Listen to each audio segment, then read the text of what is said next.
नाशिकमधील कुमारी श्रावणी महेश नांदुर्डीकर हिने 10वीच्या परीक्षेत 100 पैकी 100% गुण मिळवून दैदिप्यमान यश संपादन केलंय।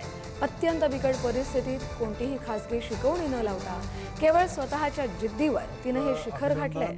तिचे वडील वृत्तपत्र एजन्सी चालवतात आणि कुटुंबाचा उदरनिर्वाह करतात। ज्यांना श्रावणी कामात मदतही करायची।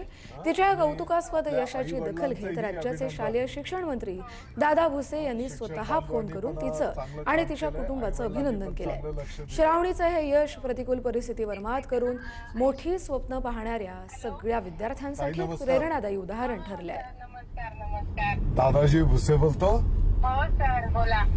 श्रावणीजी त्यांचं अभिनंदन केलंय आणि आपल्या नाशिकसाठी आनंदाची आणि अभिमानाची गोष्ट अशी आहे की याच शाळेचे दोन्ही विद्यार्थ्यांनी 100 पैकी 100 गुण काढले।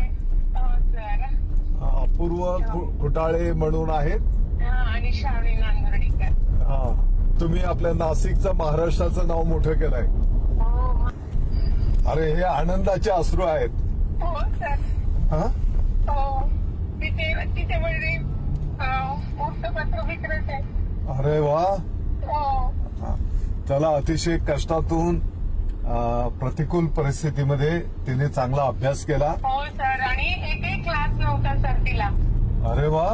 हो, आणि म्हणजे खरं सांगायचं सर, अक्षरशः एक रूमचं घर आहे आमचं, त्या रूम मध्ये राहून श्रावणीने एवढा मोठा अभ्यास केला। मी माननीय मुख्यमंत्री महोदय देवेंद्रजी फडणवीस साहेब, माननीय उपमुख्यमंत्री महोदय एकनाथजी शिंदे साहेब, पवार ताईंच्याही वतीने तुमचं अभिनंदन करतो। हो सर, आभारी आहे, खूप खूप। बोला ना सर।